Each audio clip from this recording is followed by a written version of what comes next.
coke check, rice check, wheat check, hot check, paycheck, Havlicek, Czechoslovakia, hot check, yeah, I think maybe just, a slight bit more, maybe just a little bit more. Not much, yeah. Oh yeah, perfect. Yeah, baby.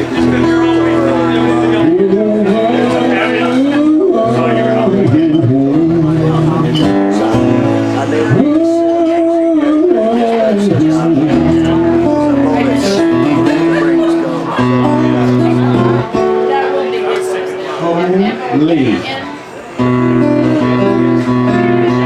Wow. Of course that means yes.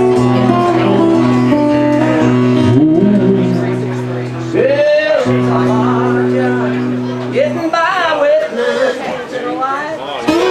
Hell yeah. Okay.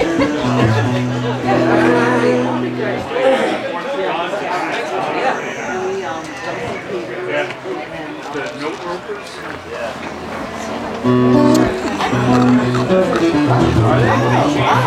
How many people were here for Jazz Fest in October?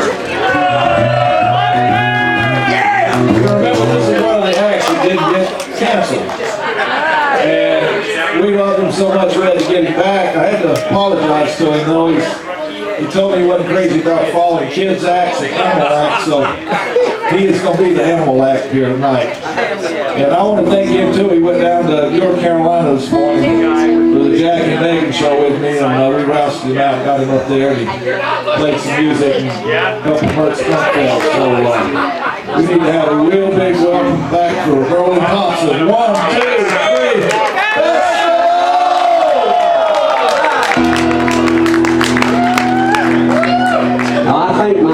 Exact words that he was, there's nothing, the only thing worse than following a kid act is a really great kid act.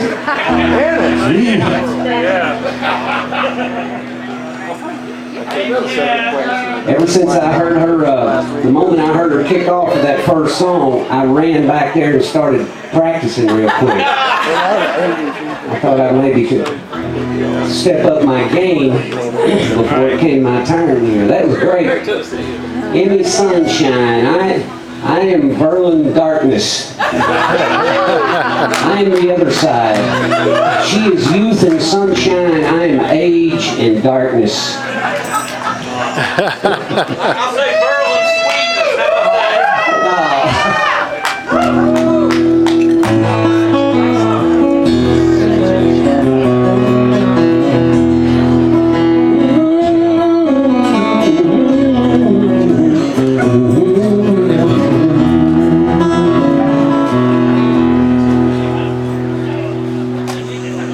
Well, I went to Nashville 30 years ago from Oklahoma. I walked away from rock and roll to get my honky-tonk diploma. I was hungry, young and hungry. I was looking for an offer. Miss Loretta, just for you. she took me in that sweet coal miner's I dog. appreciate it, brother. Bless her heart. But she never did do one of my songs. But one day she did say, now darling, darling, you should hang around with guys like Holyfield and Harlan. She said they'll go to lunch and they'll smoke cigars and they'll drink a glass of brandy. She said they write big hits and they leave big tips and spend their evenings with their families. Sounds like a great idea to me. Whoa, but I'm glad she didn't tell me just how far I had to go. In this show we call the business, in this business we call show.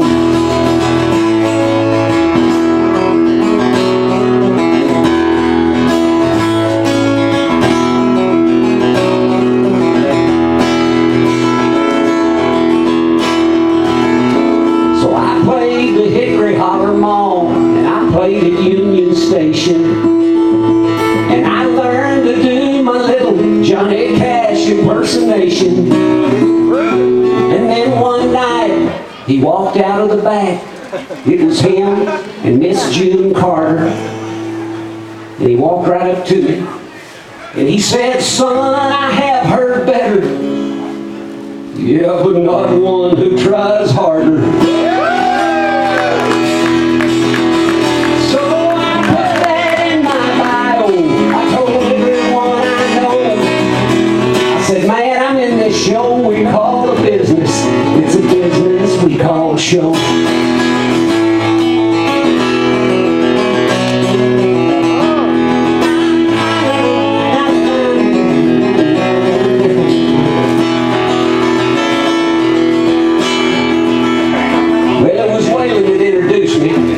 To Mr. Jimmy Gilmer of the Fireballs. And together they convinced me that I could do it all. Yeah, but later it would come to pass that I could not play that part. 'Cause I just would not kiss nobody's to get my records on the charts. Yeah, but my mama, she's still waiting. She listens by the radio. It's just a show we call a business. It's just a business we call a show.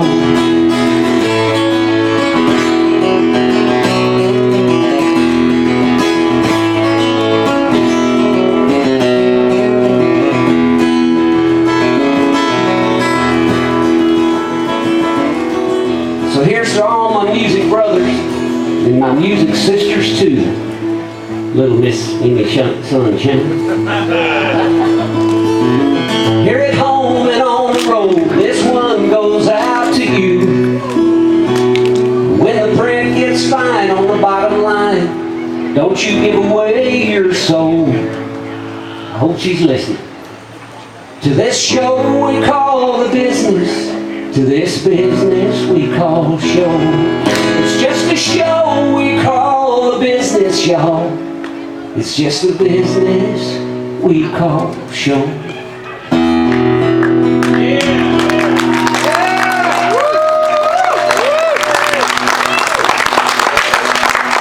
Oh, thank y'all.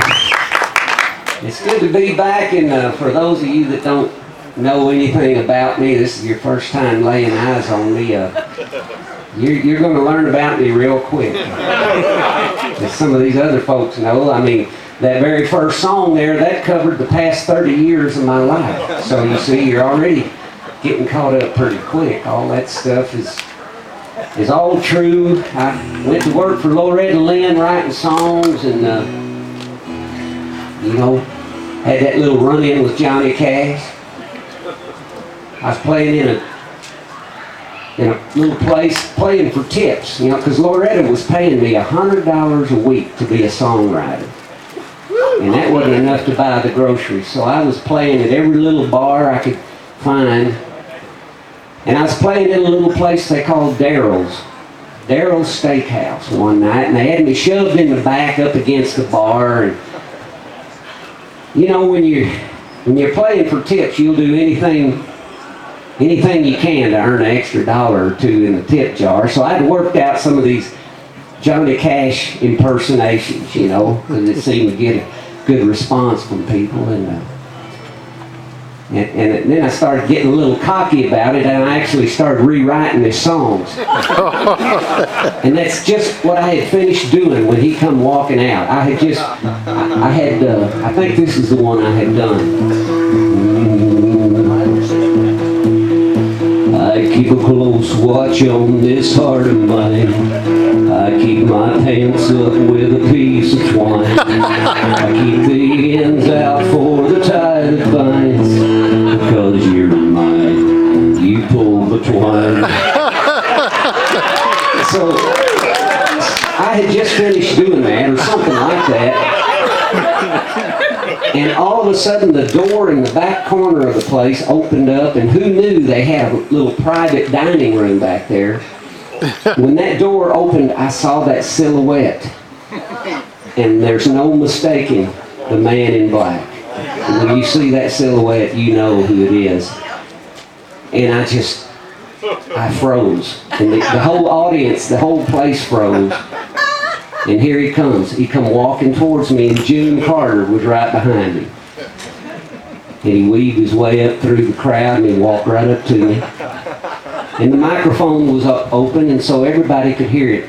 When he looked right in my eyes, and he said, "Son, I've heard better, but I ain't heard nobody try no harder." Did he tip you? And to this day, I'm not sure if he meant that as a compliment. But you know what? I didn't care. All I cared about is Johnny Cash just spoke to me. And so when he left and I quit shaking, I grabbed a bar napkin and I wrote those words down. And I put them in my wallet. And I thought one day I'll use those words in a song. So it took me 12 years, but I finally wrote that song and squeezed those words in there and got that nasty piece of paper out of my wallet. So, you know, like I said, Loretta was paying me $100 a month to write songs, and wasn't much. No, $100 a week. I'm sorry, $100 a week. But that still wasn't much. So I finally had to leave Sweet Loretta, and I went down the road to another publishing company called CBS. You know, the big eyeball, that one. And so they were a big company, and things started happening there. But one of the biggest things that happened to me was a chance meeting that I had. I was standing there one day looking out the window, and I saw an old beat-up International Jeep Harvester vehicle pull into the driveway, and I looked out there and I saw this big old tall, lean and lanky son of a gun stumble out of the cab, and I said, "Who is that?" And they said, "That is Guy Clark." I said, "I need to get to know him." And they said, "Yeah, you do." It wasn't but a few weeks later he asked me if I would come down into the studio there and help him make a record. He was working on an album called The Old Friends. Old Friends.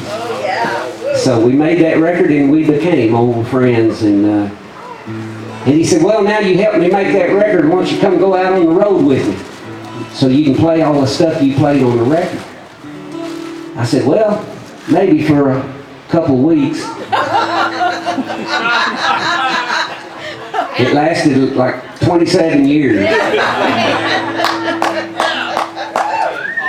But he took me all over the world and showed me all kinds of wonderful places and introduced me to so many wonderful people. And this is a song about some of those places where we traveled to and played at. You might recognize some of them. From Poor David's in Dallas to the Gallatin Palace, the Cactus Cafe, the Palms and the Birch, the Bluebird, the Gray Eagle, the Tin Angel, Iron Horse, and of course the Grand Old Mother Church.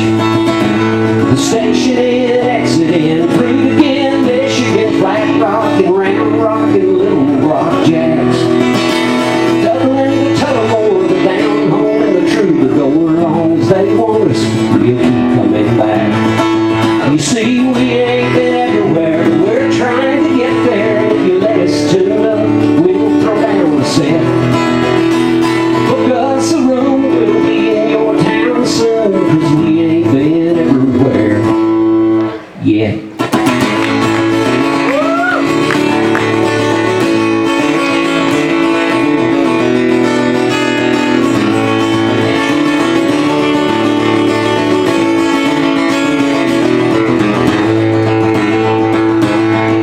There's the Ark in the Handlebar, Wolf Trap in the Apple Farm, Pootie's Hill Country, and St. Augustine. At the foot of Denali and down on Swanee, and that night I can't talk about in New Orleans. On Live Freedom Radio, the Birmingham's Idaho, Rio and Conroe, and somewhere in France. A bunkhouse in Bremen and the barns of Vienna, and the riding arena at the real South Pole Ranch. You see, we ain't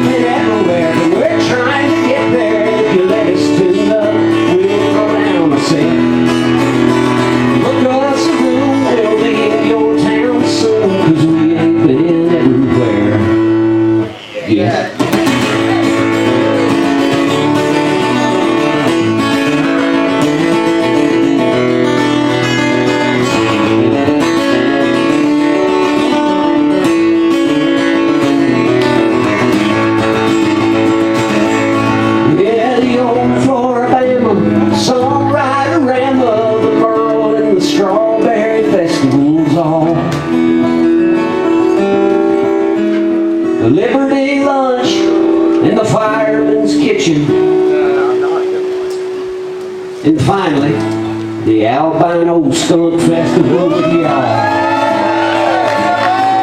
You see, we ain't been everywhere. We're trying to get there. If you let me tune up, I'll throw around the set. Put me in room, I'll be in your town soon. 'Cause we ain't been everywhere. No, but we sure trying to get there. You see, we ain't been everywhere.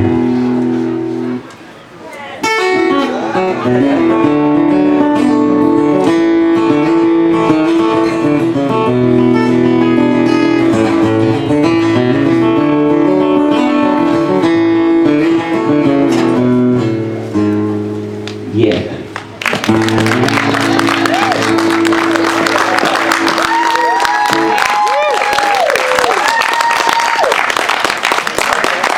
Well, thank you. See there, now you know about the past 30 years of my songwriting career, and now you know 43 of the places I played, in case you were counting. I like that handlebar reference in there. Got that old handlebar, you bet.